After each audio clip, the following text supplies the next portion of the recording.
Ini punya bakat semua nih. Wajahnya saja yang setia. Tapi punya bakat hanya takut kepada istri. Sebab istri lebih bakat dari kami sekarang ini. Tapi kalau sudah dikasih lampu hijau bang menikahlah lebih lagi, itu jangan ditanya ibu bapak. Gigi berapa mau dia masukkan? Nggak pakai 1, 2, langsung gigi 5. Tancap gas. Kira-kira siapa orangnya? Wah, itu cepat sekali. Maka Nabi Ibrahim pun tidak menolak.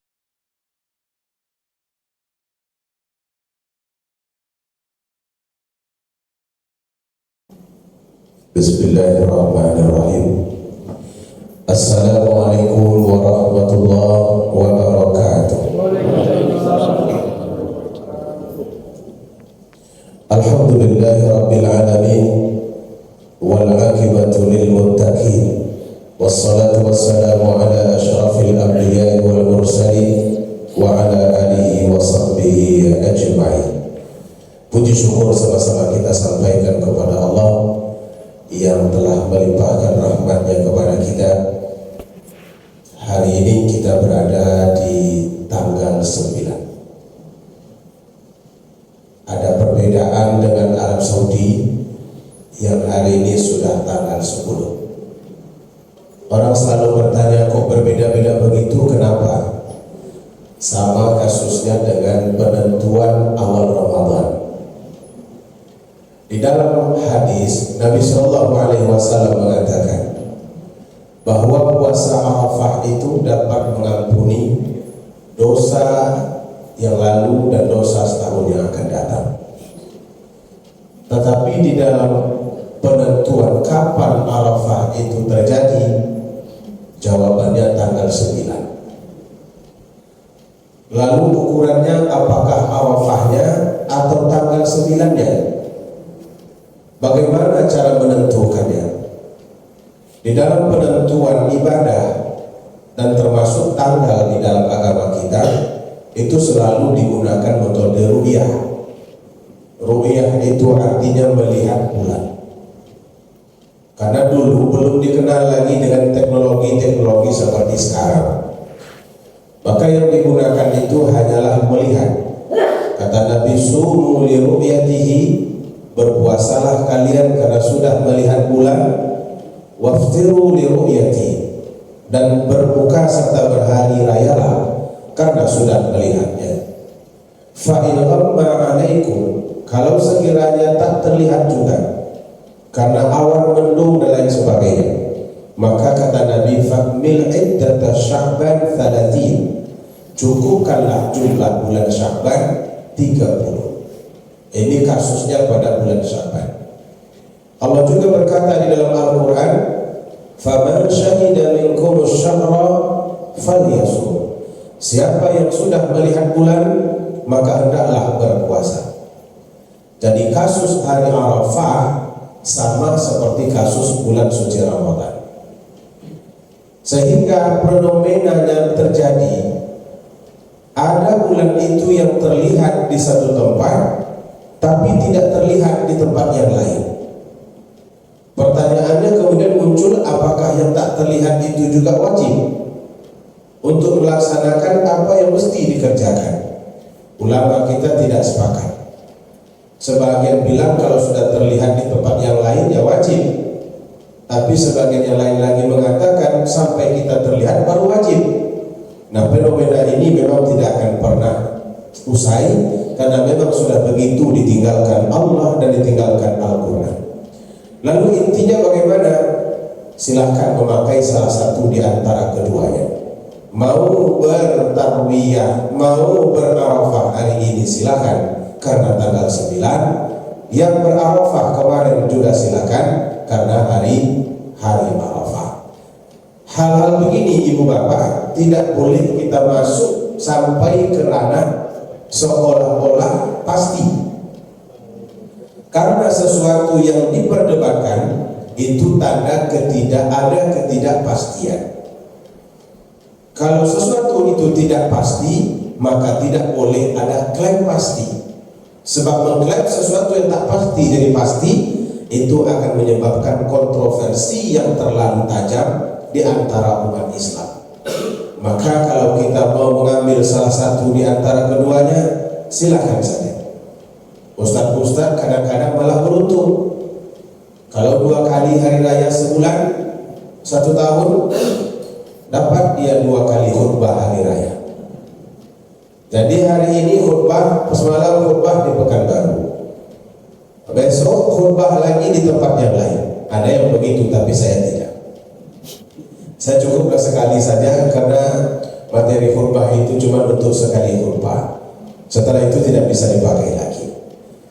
Mudah-mudahan Allah merahmati kita dan senantiasa memberikan karunia sehingga kita dapat melalui kehidupan ini dengan baik. Amin ya rabbal alamin. Bulan ini disebut dengan Zulhijjah. Apa arti Zulhijjah itu? Bahasa kitanya yang punya haji. Karena di dalam bahasa Arab apabila ada kalimat zu atau zi, itu bermakna yang memiliki. Orang kita suka membuat nama anak Zulkifli, itu artinya yang punya tanggung jawab. Jadi mungkin adiknya banyak boleh jadi. Kan nanti kalau cari menantu jangan cari yang bernama. Saya nggak menyampaikan ke situ, Bapak Ibu langsung sampai. Zulkifli artinya yang punya tanggung jawab. Zulkarnain yang hidup atau yang memiliki 2 abad atau hidup di dalam 2 abad. Zulfadli orang yang memiliki kelebihan. Zulfikar, pernah dengar nama Zulfikar? Siapa? Bang Haji Roma Irama. Zulfikar, orang memanggilku katanya. Apa makna Zulfikar itu? Orang yang mempunyai pikiran atau yang berpikir. Maka Zulhijjah ini diambil kalimatnya untuk bulan di mana orang melaksanakan ibadah haji. Kata Allah di dalam Al-Quran, walillahi 'alan nasi hajjul bait. Menjadi hak Allah yang mesti ditunaikan oleh manusia hajjul bait. Hajju itu artinya ziarah, bait itu artinya rumah. Ziarah rumah. Rumah siapa yang diziarahi? Rumah Allah. Tapi bukan berarti Allah itu ada di dalamnya, lalu di luar tidak. Disebut rumah Allah karena dia tempat menyembah Allah, tempat memuji Allah, mengagungkan dan membesarkan. Masjid ini juga kata Allah baituhu, rumahnya. Maka tidak layak menurut saya kalau di dalam masjid itu dibuat acara yang terlalu hiruk pikuk. Ada sebahagian daripada umat Islam itu memang suka bermarawis. Memang yang dibacanya sholawat. Apa katanya? Zahara dinul muayyad fi zuhuri Ahmad, nggak hafal saya baca. Zahara dinul muayyad bi zuhuri Nabi Ahmad. Kalimatnya bagus. Tapi ketika nanti memukul sesuatu, ditambah lagi dengan tipung yang begitu kuat, dibuat di masjid, menurut saya kurang tepat. Menurut saya, kalau tidak sesuai menurut Bapak Ibu tidak ada masalah, tapi kita mesti punya alasan. Apa sebab? Yang namanya hiruk pikuk itu lebih bagus kalau diletakkan di luar. Jadi kalau ada panggung seperti kita itu, lalu kita buat di situ marawis, mungkin tidak ada masalah. Kalau di dalam masjid rasa-rasanya dia kurang pas, karena itu rumah Allah, tempat beribadah kepada Allah, memuji Allah dan menyembah Allah. Nah, hajjul bait, maka kita disuruh oleh Allah hijju. Hijju itu artinya ziarah, tapi tak sama ziarah Ka'bah dengan ziarah-ziarah yang lain. Kalau berziarah ke Mekah itu tujuannya ibadah. Kalau ziarah ke tempat lain tujuannya cuci mata. Tergantung tempat yang dituju. Kalau pergi ke Bali ziarah, itu pergi bawa pahala, pulang bawa dosa. Pergi celana panjang, balik celana pendek. Karena itu ada nilai yang berbeda antara pergi ziarah ke Mekah dengan pergi ziarah ke tempat lain.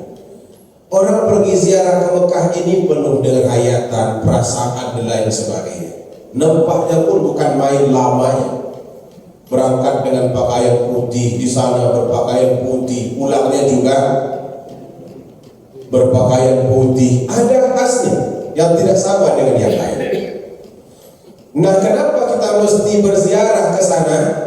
Kata Allah lagi dalam Al-Quran, Inna awwala baitin wudi'a lin-nasi lalladzi bi Bakkah. Karena di sana itu ada rumah ibadah pertama yang dibangun untuk manusia. Tempat posisinya itu di Bakkah.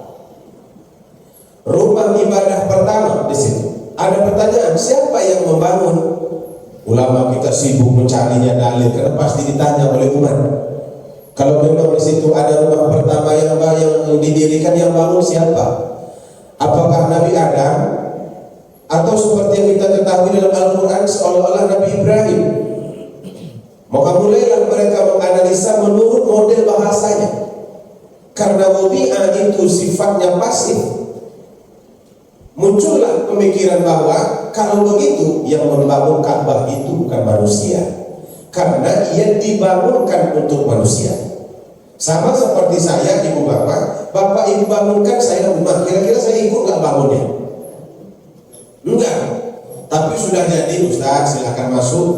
Itu tipe 3600. Contohnya belum lagi ini betul-betul.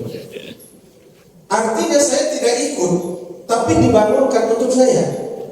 Maka kata para ulama, karena kalimat yang Allah pakai dalam bab Ka'bah ini wudi'a, artinya dibangun, mereka berpendapat bahwa yang membangun Ka'bah itu pertama kali adalah para malaikat. Sebahagian mengatakan Nabi Adam, tapi sampai sekarang memang tidak ada kalimat khusus yang menyebutkan itu. Begitu Nabi Adam akan diturunkan, malaikat membangun Ka'bah, hingga Nabi Adam bisa beribadah di tempat itu bersama keturunan-keturunannya. Dari beliau lahirlah keturunan yang banyak. Datang Nabi Nuh, lahir lagi keturunan yang banyak. Datang Nabi Hud, lahir lagi keturunan yang banyak. Begitu seterusnya. Tapi lama berselang, Ka'bah itu akhirnya tenggelam ke dalam tanah karena banyaknya debu yang terbang, sehingga dia tidak lagi nampak, datar dengan tanah.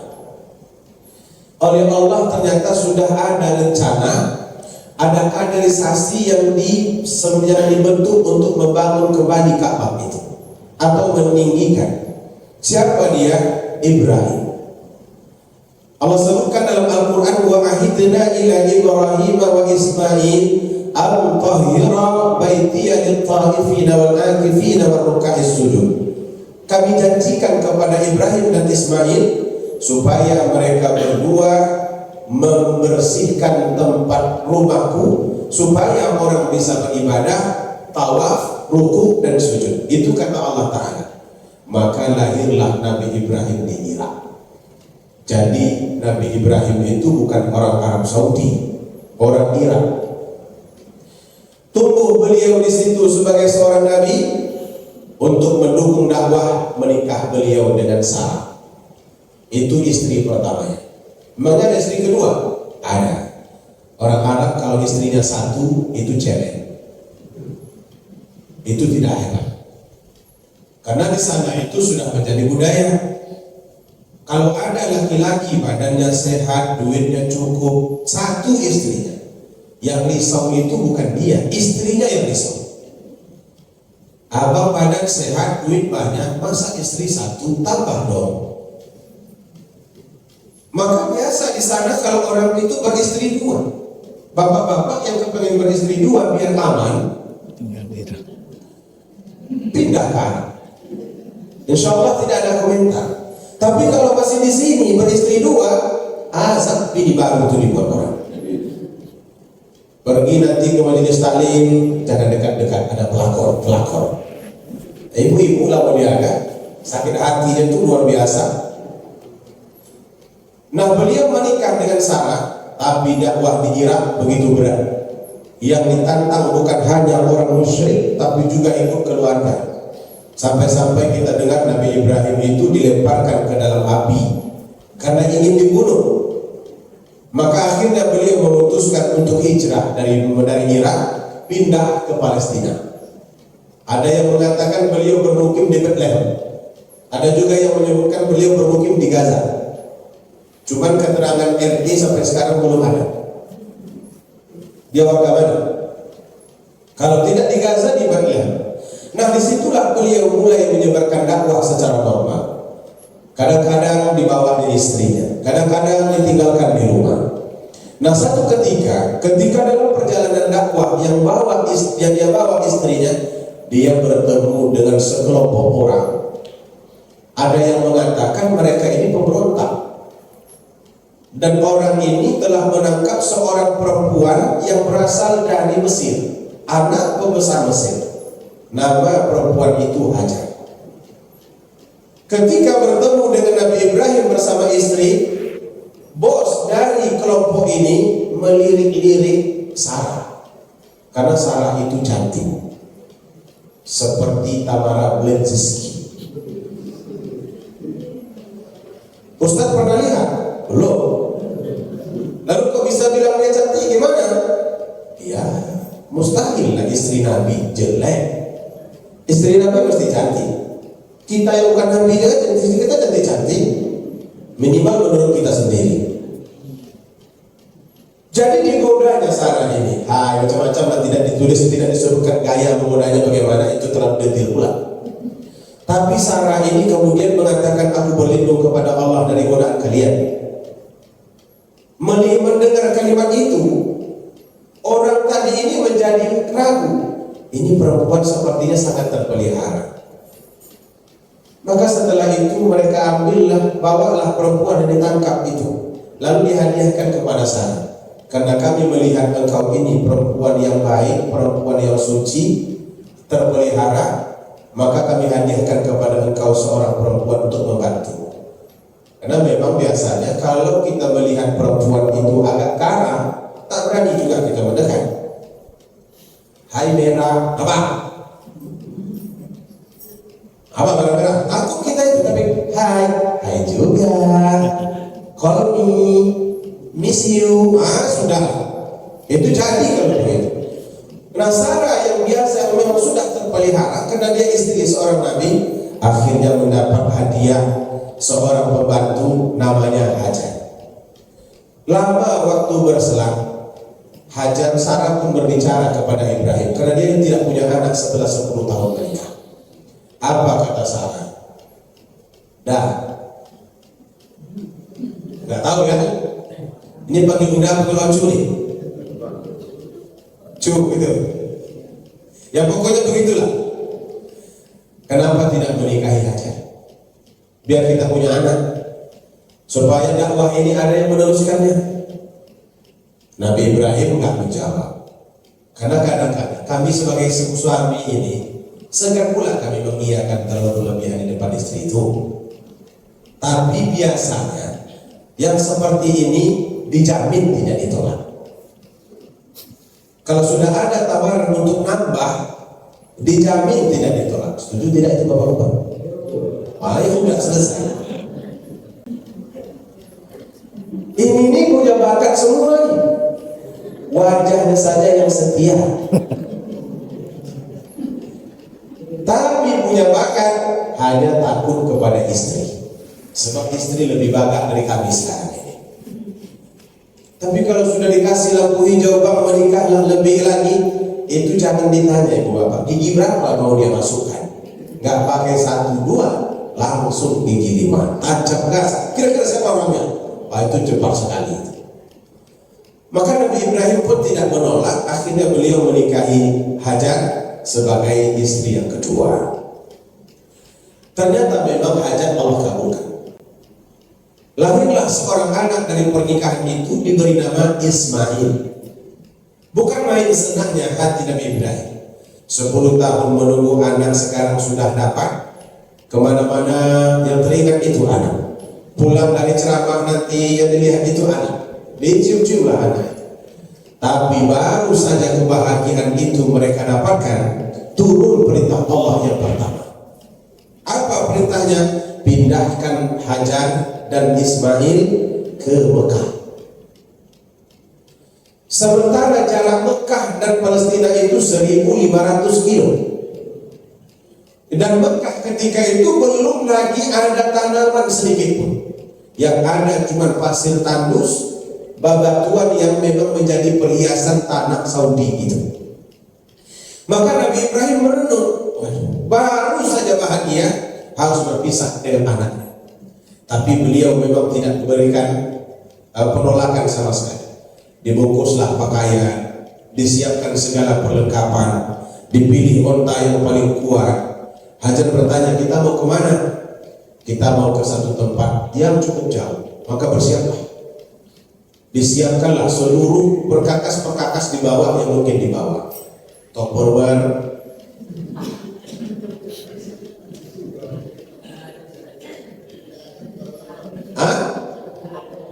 tengok dulu lah. Setelah semuanya selesai, perjalanan pun dimulai dari Palestina menuju Mekah. Sebulan lebih berjalan, sampailah posisi mereka di Ka'bah sekarang.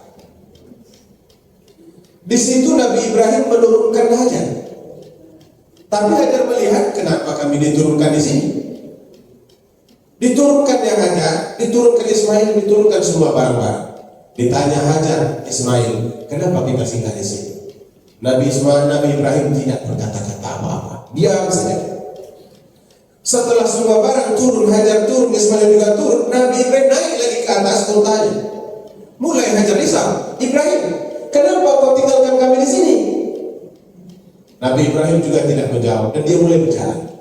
Melihat Ibrahim berjalan, taklah tak kuat hati Hajar, lalu dia berseru lagi, wahai Ibrahim, apakah Allah menyuruhmu meletakkan kami berdua di tempat ini? Mendengar pertanyaan itu baru Nabi Ibrahim berhenti dan menghadap ke belakang. Iya, kata Nabi Ibrahim, Allah memerintahkanku supaya meletakkan kalian berdua di tempat itu. Apa kata Hajar? Kalau begitu Allah tidak akan membiarkan kami binasa. Kokohnya iman seorang Hajar.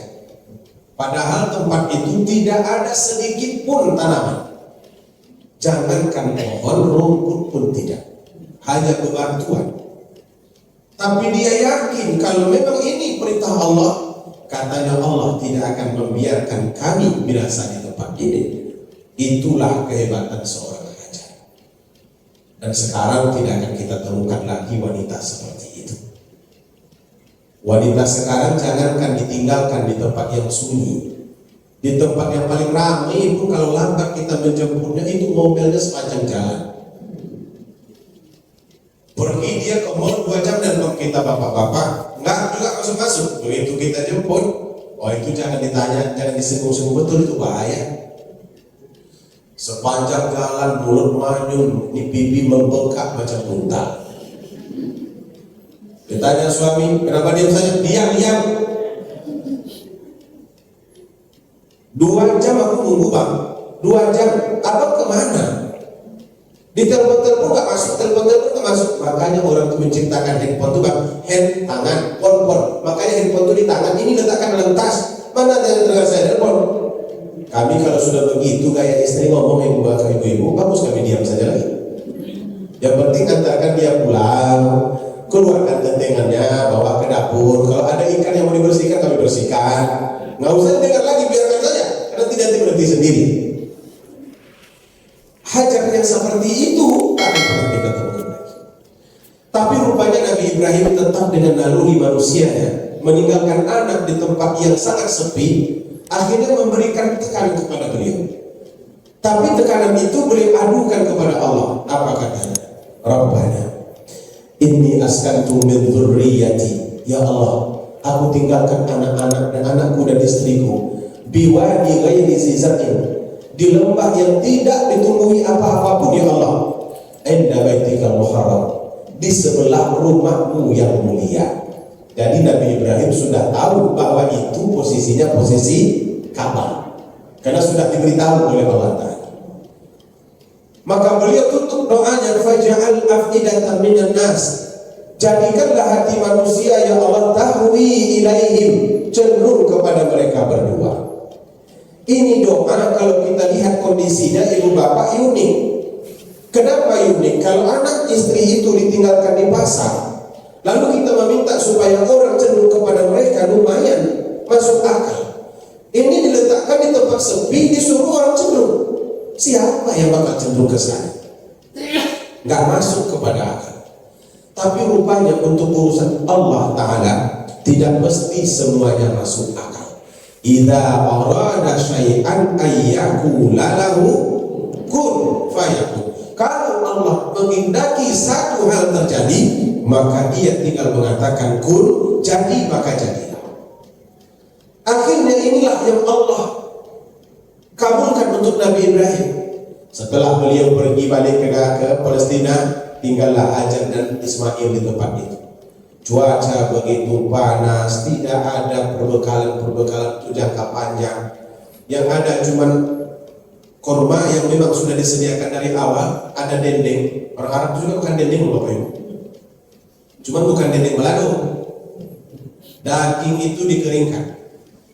Kalau kita kan digoreng, itu dikeringkan, itu yang dimakan. Tapi satu hari masih normal, 2 hari masih bagus, hari ketiga itu sudah mulai nampak tanda-tanda akan menghadapi bahaya. 4, 5 sampai pada hari berikutnya Hajar mulai merasa risau. Apa sebab? Dendeng sudah habis, korma pun separuh sudah habis. Air yang tadi dibawa itu tinggal sedikit, maka dihemat-hematkan dia minum air. Rupanya semakin hemat ia minum air, semakin sedikit produksi ASI-nya. Sebab ibu-ibu yang sedang menyusui itu tetap terkorelasi antara makanan yang dimakannya dengan air susunya. Sementara dia sedang menyusukan Nabi Ismail. Biasanya kalau makan banyak, ASI banyak. Kalau makan sedikit, ASI sedikit. Kalau ibu menyusui makan durian, maka ASI-nya anaknya ikut makan durian. Kalau dia makan lontong peca, ada pula cabai rawit di dalam, apa yang terjadi? Anak itu diare. Itu tandanya kontaknya langsung.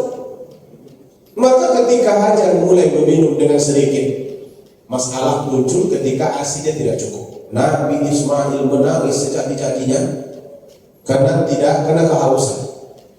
Hajar mulai bingung. Ini kalau anak ini menangis begini lama, bisa-bisa masuk angin. Masalahnya setelah ditengok tas Tupperware tadi itu apa? Shopee Market, rupanya minyak kayu putih tidak dibawa. Maka beliau pun akhirnya mencoba mencari air supaya bisa persediaan air ini didapatkan. Berlarilah beliau ke Bukit Safa. Lama beliau di situ melihat tak nampak. Turun beliau, ditengoknya bukit sebelah sana, Marwah. Lama pula beliau di situ juga nggak nampak. Akhirnya beliau dengan harapan akan menemukan air, bolak-balik beliau di antara tempat itu. Padahal jarak antara Safa dan Marwah itu 400 meter. 7 kali dia bolak-balik, 7 kali 4, 2,8 kilo. Bayangkan jauhnya dia mencari air di antara 2 bukit. Letih ibu bapak. Tapi itu 2,8 kilo. Tapi setelah tidak mendapatkan air, beliau merasa putus asa. Dia pun kembali ke posisi Ismail yang ditinggalkan dalam keadaan menangis tadi. Tapi begitu terkejutnya beliau, ternyata air yang dia cari itu ada di bawah Ismail. Dia sudah tergenang di dalam sumber mata air. Jadi air itu menggenang, Nabi Ismail itu menangis di situ.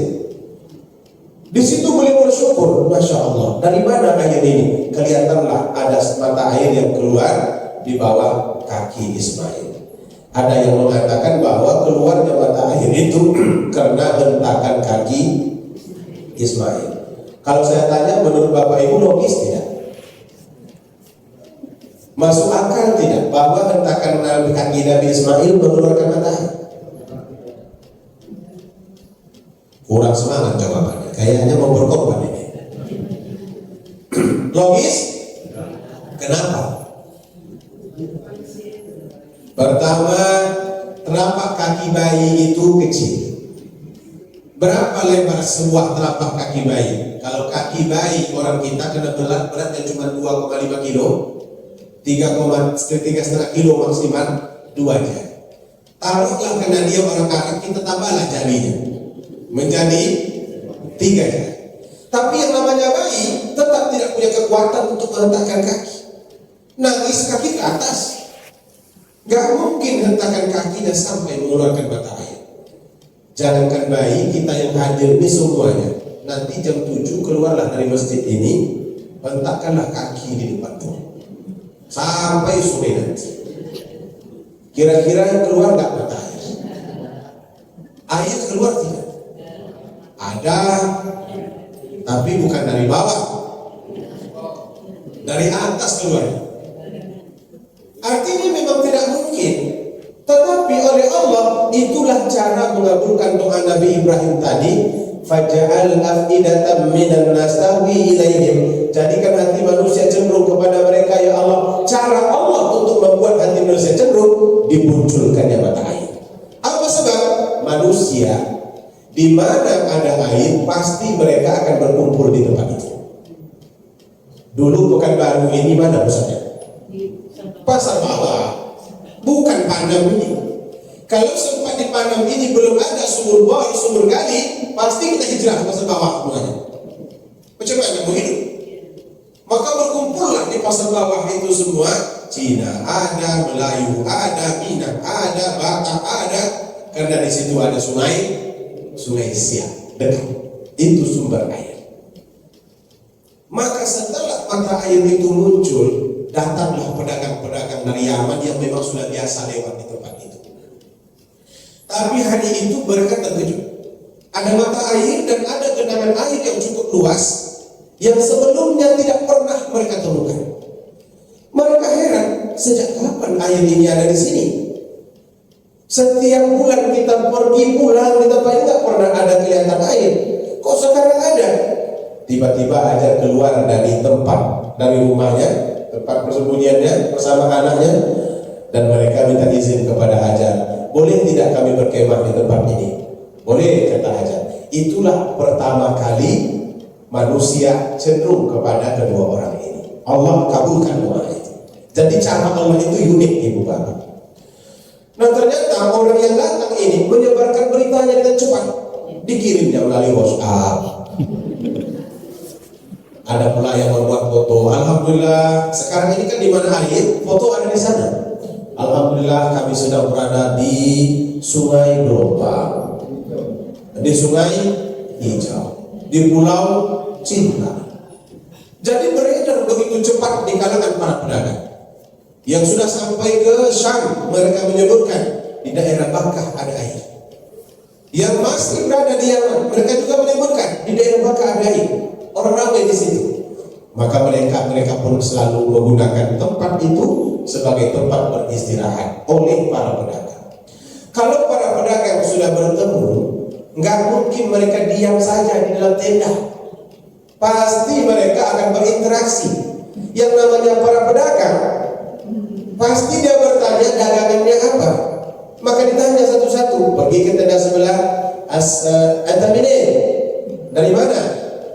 Min Pariaman. Maaf, apa yang kau bawa? Andi salah lahur. Wa anta ana min Bangkina. Baik Jeddah, banyak jauh sekali. Mama, apa yang ada padamu? Apa yang kau bawa? Lapik buki.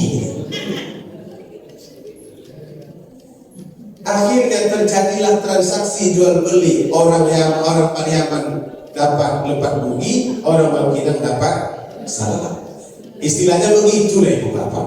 Tentu saya tak mungkin menjelaskan apa yang dijual ketika itu Ustaz. Kalau saya berada di sana bisa saya sampaikan. Maka transaksi ini pun akhirnya terus berjalan. Muncullah dalam waktu singkat pasar yang sangat ramai di tempat itu. Orang Yaman singgahnya dari mana-mana pun singgah di situ dan mereka bertransaksi di situ. Dengan munculnya pasar di daerah Mekah, maka Mekah berubah menjadi tempat yang sangat ramai. Nabi Ismail tumbuh di tengah-tengah kaum-kaum yang berjual beli ini. 1 tahun berlalu, 2 tahun, 3 tahun, 4 tahun, 5 tahun, 6 tahun, 7 sampai 11. Nabi Ibrahim mulai merasa sangat rindu dengan anaknya.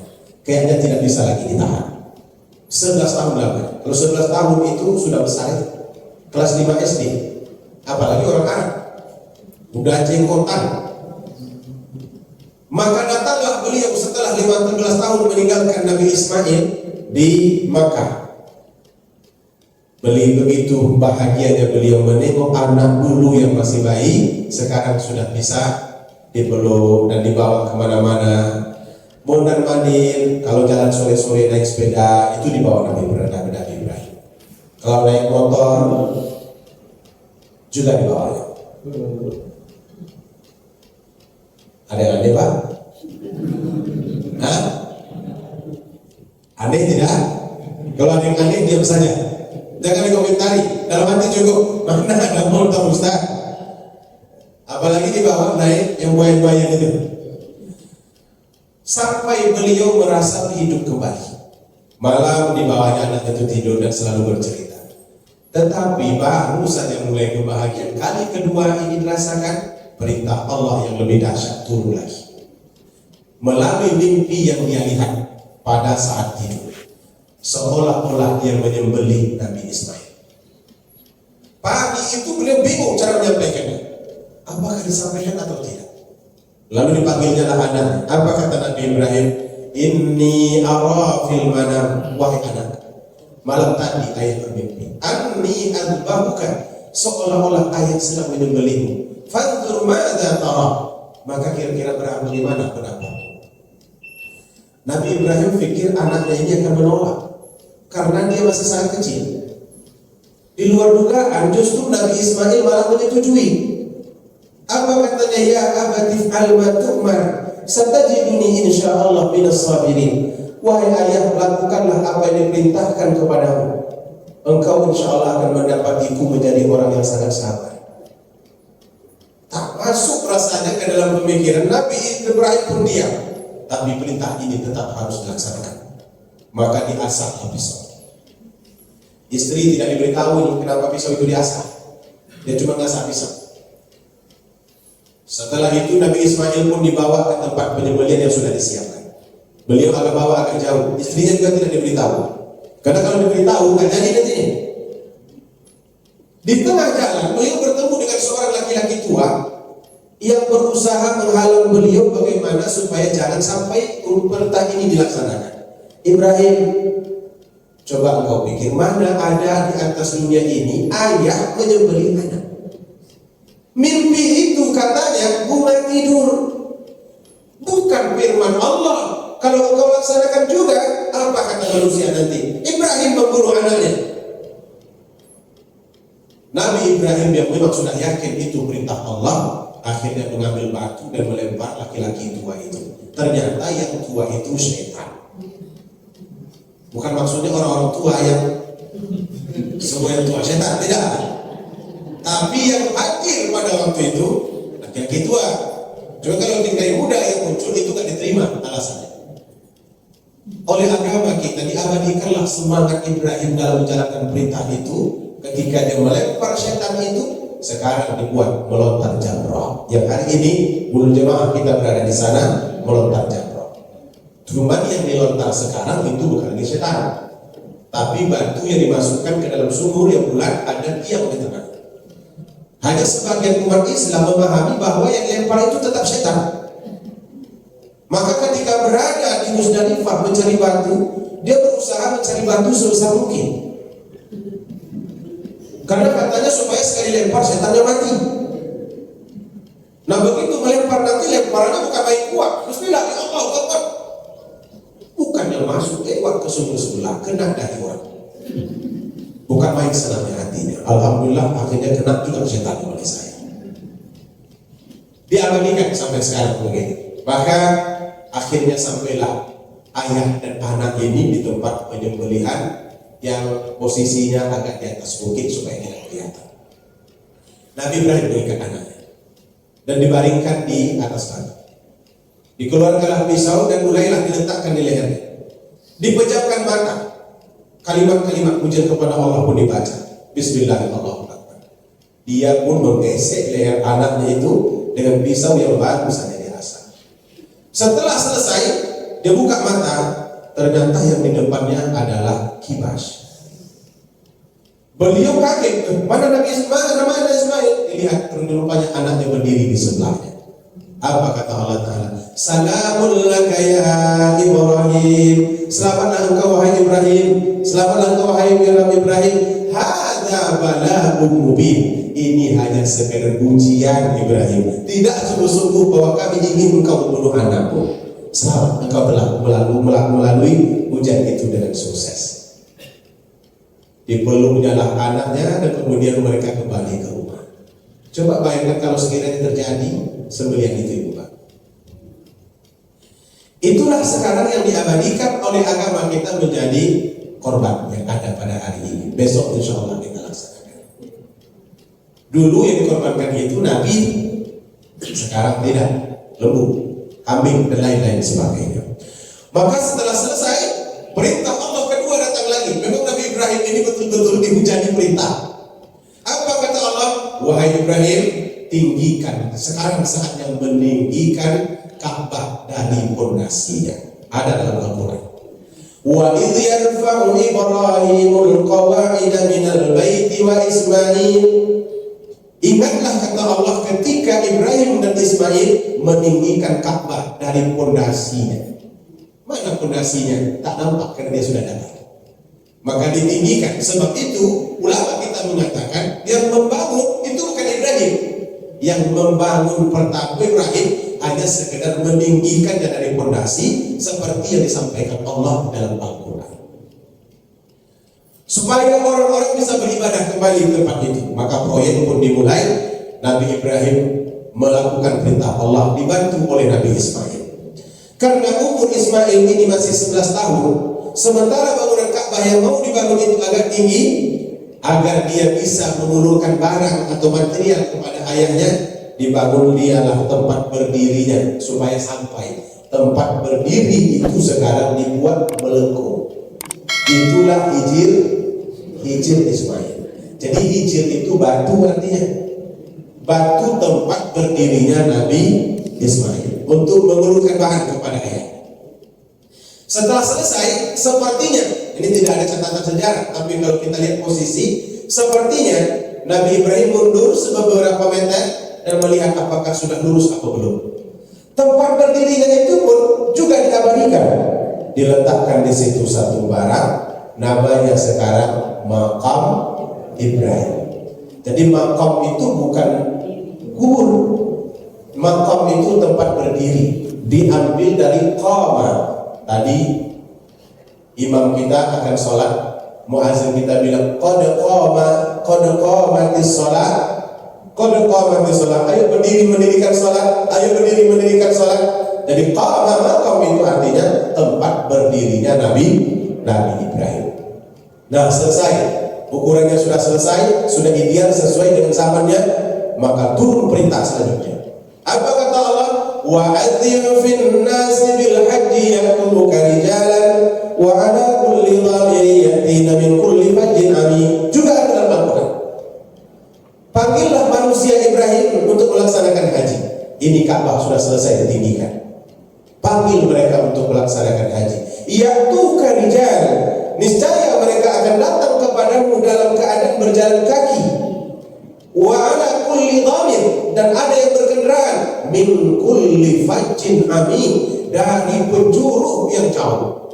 Bukan hanya orang-orang terdekat, bahkan orang jauh pun pasti akan datang. Bertanya Nabi Ibrahim kepada Allah, bagaimana suara saya bisa sampai sementara suara saya kecil? Dalam tafsir Ibnu Katsir kata Allah Ta'ala, engkau tukang panggil, kami yang menyampaikan. Kalau engkau yang menyampaikan dengan panggilanmu, maka dia cuma sampai di telinga dan hanya beberapa meter. Tapi kalau kami yang menyampaikan, kami antarkan panggilan itu sampai ke daerah 8.700 km dari tempat ini. Mana tempatnya itu? Indonesia. Tapi tidak disebut dalam daerah apa itu. Dari seluruh penjuru yang jauh.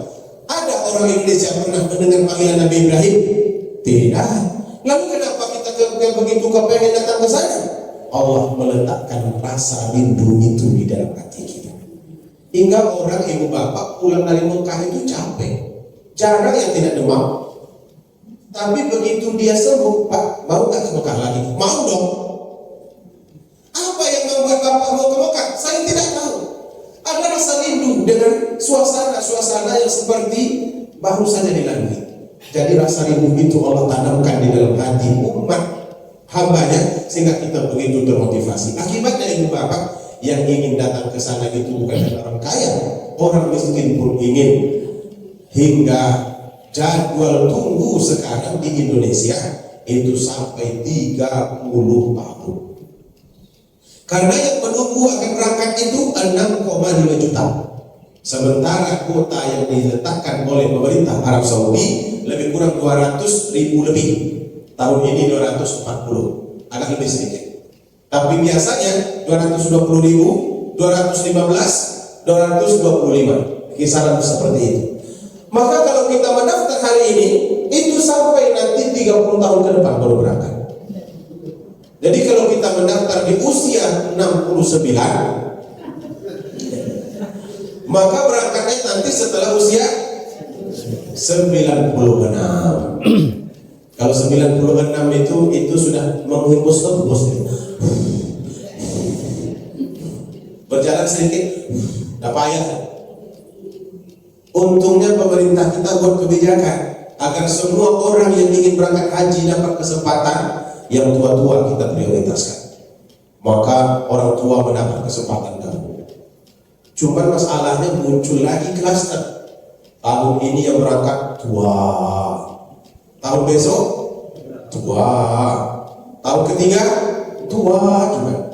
Hingga orang yang dulu mendaftar masih muda berangkatnya juga setelah tua. Makanya banyak yang meninggal dunia, ibu bapak. Tapi itulah bentuk rasa rindu yang tidak bisa kita gambarkan. Apa penyebabnya? Bang Tyson saja yang leher beton itu juga rindu katanya mau datang ke Mekah. Padahal kita pernah di sesusah itu. Nah begitulah dari dulu sejak Nabi Ibrahim memanggil, maka orang sudah mulai ramai bertawaf di Ka'bah dan beribadah. Meninggal beliau diteruskan Nabi Ismail. Meninggal Nabi Ismail diteruskan oleh anaknya. Meninggal anak Nabi Ismail diteruskan oleh cucu cicit dan lain sebagainya. Terakhir dapatlah beban itu di Abdul Muttalib. Dia yang menjadi penguasa ketika itu dan bertugas untuk menjaga kemaslahatan Ka'bah ini. Orang sangat ramai. Di masa yang sama terjadi ekspansi kerajaan Romawi yang Kristen ke daerah-daerah Afrika. Maka mereka menguasai Ethiopia, diletakkannya di situ raja-rajanya. Mereka juga menguasai Yaman, yang dulu itu tempat berhijrah lewatnya orang-orang yang sama, sekarang menjadi dikuasai oleh Romawi yang beragama Kristen. Rajanya ketika itu Abraham. Maka ketika Abraham melihat ada suasana yang berbeda yang selalu datang sampai di Mekah, beliau panggil seluruh para pejabat kerajaan, mendiskusikan apa yang menyebabkan orang datang ke Mekah itu. Kata para pejabat, di situ ada bangunan yang sangat menarik. Menarik bagaimana? Apakah indah? Tidak, Tuhan. Lalu kamu juga menarik kenapa? Menurut mereka menarik. Terbuat dari apa benda itu? Batu, Tuhan. Apakah batunya batu apa namanya? Batu akik yang mengkilat? Tidak, Tuhan. Tetap batu seperti biasa. Lalu apa yang menarik? Kami tidak tahu. Kalau begitu kata Abraham, kita coba buat bangunan tandingan supaya nanti orang-orang yang datang ke Mekah berubah arah menjadi ke Yaman. Sebab kalau mereka datang ke Yaman semakin ramai, maka ekonomi akan semakin baik. disetujui dan diketok palu. RAB-nya sudah keluar. Maka ditawarkanlah kepada kontraktor-kontraktor yang memang benar-benar memiliki keahlian. Ternyata proyek itu dimenangkan oleh Waskita Karya. Dibangunlah bangunan itu, dibuatnya gereja besar. Kalau yang membangun gereja itu adalah raja, apa susahnya bagi dia meletakkan embel-embel seperti ini? Dibuat pernak-pernik perhiasan yang begitu menarik, sejuk, AC-nya green, pokoknya indah. Setelah selesai diresmikan, dengan harapan orang-orang yang datang ke Mekah itu nanti berpindah ke Yaman. Tapi setelah berbulan-bulan berlalu, diadakanlah evaluasi, dipanggil lagi para panglima. Bagaimana? Tuan, tidak ada yang datang ke tempat kita. Mereka tetap ke Mekah.